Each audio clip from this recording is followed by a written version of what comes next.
हाँ, हिंदी में आज का युग है भक्ति काल। भक्ति काल को हम स्वर्ण युग भी कहते हैं। क्वेश्चन यहाँ बनता है, भक्ति काल को स्वर्ण युग क्यों कहा जाता है? तो हम इसमें लिखेंगे कि इस युग में भक्तिपूर्ण रचनाएं लिखी गई। भक्ति काल में कैसी रचनाएं लिखी गई? भक्तिपूर्ण रचनाएं की गई हैं। भक्तिपूर्ण रचनाएं की गई हैं। इसीलिए इस युग को हम क्या कहते हैं? इस युग को भक्ति काल कहते हैं। क्या कहते हैं? सबसे अधिक हिंदी साहित्य, सबसे अधिक हिंदी साहित्य इस युग में समृद्ध हुआ है। इस युग में समृद्ध हुआ है। समृद्ध हुआ है। इसीलिए इसे स्वर्ण युग कहते हैं। 2 नंबर में आता है, ज्यादा नहीं लिखना पड़ता है। तो भक्ति काल को स्वर्ण युग क्यों कहते हैं, या भक्ति काल क्या है, तो हमने बताया इस युग में भक्तिपूर्ण रचनाएं लिखी गई हैं, इसलिए हम क्या कहते हैं इसे भक्ति काल। सबसे अधिक साहित्य इस युग में समृद्ध हुआ है, इसीलिए इस युग को हम क्या कहते हैं? स्वर्ण युग कहते हैं। भक्ति काल का मेन है वर्गीकरण। इस पे ध्यान देना बहुत काम का है। हिंदी सबसे अधिक जो हिंदी समृद्ध हुई है वो किस युग में हुई है? भक्ति काल में, इसीलिए इसे स्वर्ण युग कहते हैं। सबसे पहले इसके 2 भाग किए गए हैं। ठीक है। एक है निर्गुण भक्ति धारा। क्या है? निर्गुण भक्ति धारा। यहाँ भक्ति मेन रही है जी, ध्यान रखना। दूसरी है सगुण भक्ति धारा। निर्गुण भक्ति धारा, इसमें निराकार ब्रह्म की उपासना की जाती है, जिसका कोई आकार ना हो, वो निराकार ब्रह्म माना जाता है। ठीक है। और सगुण भक्ति धारा में, इसमें ईश्वर का एक रूप मान लिया जाता है। ठीक है। वो सगुण में आता है। ठीक है। अब निर्गुण भक्ति धारा अगर देखें, इसके 2 भाग हैं। सगुण भक्ति के भी 2 भाग हैं। तो जो मूर्ति पूजक हैं, मूर्ति की पूजा करते हैं, जैसे अपन लोग हैं, सगुण भक्ति धारा के काय के हैं। कुछ लोग निराकार ब्रह्म की उपासना करते हैं, वो निर्गुण भक्ति धारा में आते हैं। अब इसके 2 भाग कर दिए गए हैं। एक ज्ञान मार्ग की शाखा है। क्या है? ज्ञान मार्ग की शाखा। ज्ञान के आधार पर ईश्वर को प्राप्त करना चाहते हैं, भक्ति ज्ञान पूर्वक। प्रेम मार्गी, प्रेम के आधार पर, प्रेम मार्गी शाखा।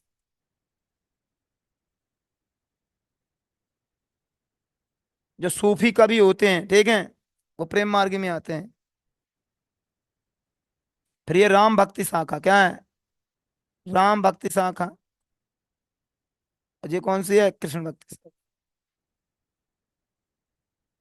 ये जो वर्गीकरण बन रहा है भक्ति काल का, बहुत ही महत्वपूर्ण है। ज्ञान मार्ग की शाखा की अगर बात चलती है, तो इसके प्रमुख कवि जो हैं, कबीरदास हैं। कौन है? इनकी प्रमुख रचना बीजक है। कबीरदास की प्रमुख रचना बीजक है। बीजक में 3 भाग हैं: साखी, सबद, रमेनी। इनकी साखी बहुत प्रसिद्ध है। ठीक है। अगर तुम सुनोगे तो काफी ज्ञानवर्धक भी है। ठीक है। यूट्यूब पे निकाल के पढ़ सकते हो, कबीरदास की साखी, बहुत अच्छी अच्छी रचनाएं लिखी हैं। प्रेम मार्गी, मलिक मोहम्मद जायसी। मलिक मोहम्मद, मलिक मोहम्मद जायसी, या फिर सीधे जायसी लिख दो, मतलब शॉर्ट शब्द कर दो जायसी। इनकी रचना है अखरावट। अखरावट, पद्मावत, आखिरी कलाम। आखिरी कलाम। जरूरी नहीं है 3 रचना याद करो। ठीक है। एक रचना याद कर लो। ठीक है। अखरावट, पद्मावत, आखिरी कलाम। ठीक है, मलिक मोहम्मद जायसी की रचना है। ठीक है। इन तीनों को लॉजिक बनाए ले। आखिर में जायसी पद्मावती के लिए अखरोट लाए।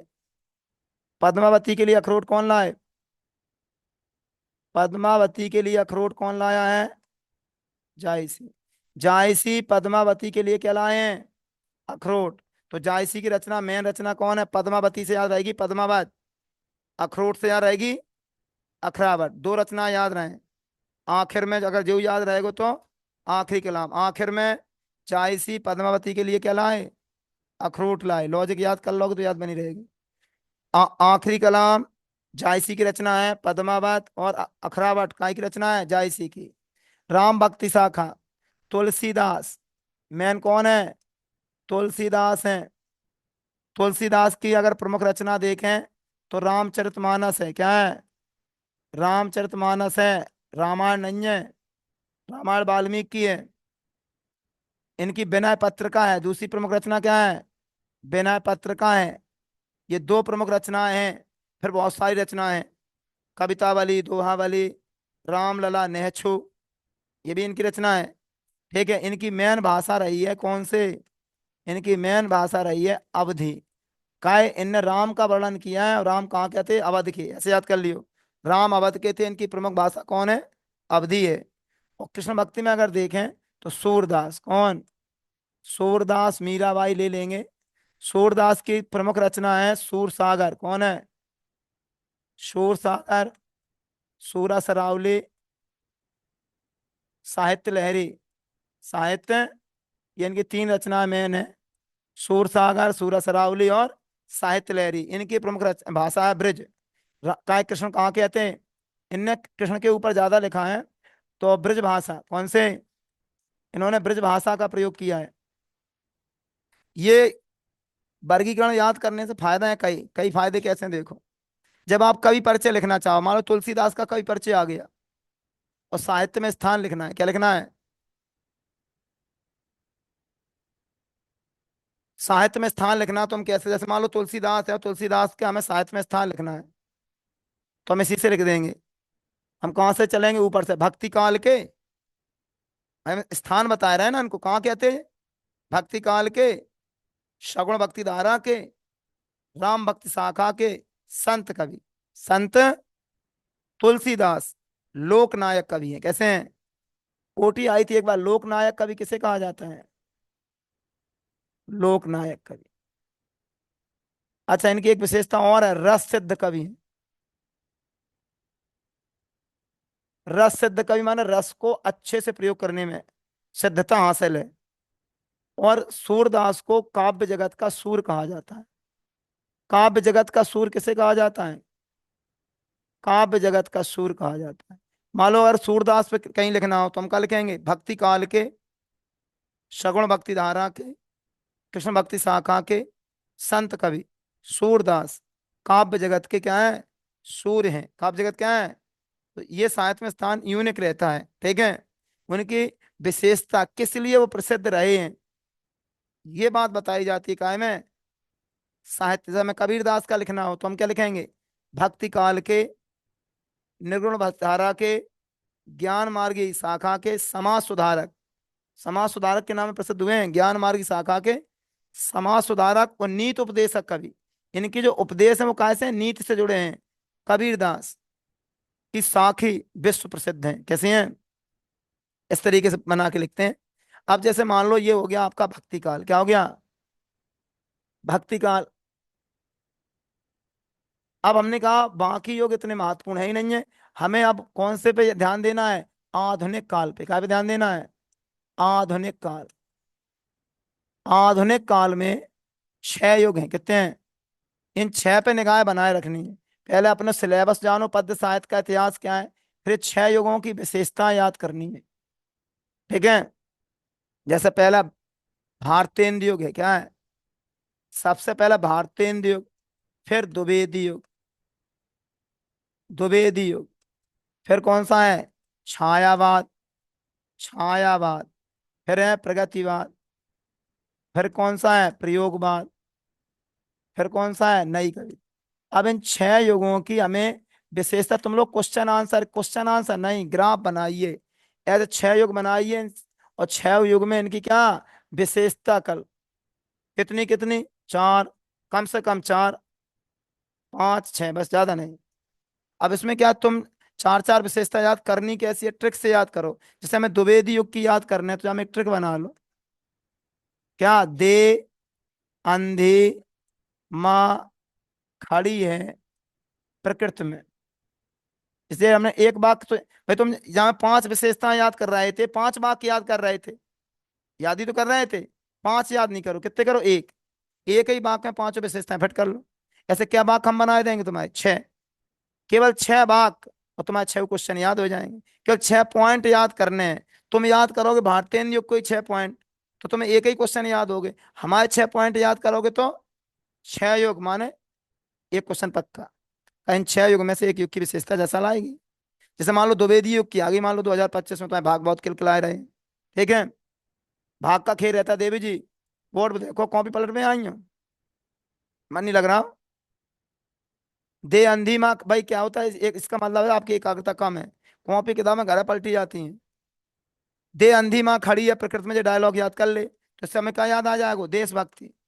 यहाँ के कवियों ने जो रचनाएं लिखी हैं वो कैसी लिखी हैं। नंबर 2, अंधविश्वास का विरोध, अंधविश्वास का, अंधविश्वास का विरोध, मानव प्रेम, एक यहां से बन जाएगी, गोला लगा लेगा से याद बनी रहे, देशभक्ति, अंधविश्वास का विरोध, मानव प्रेम।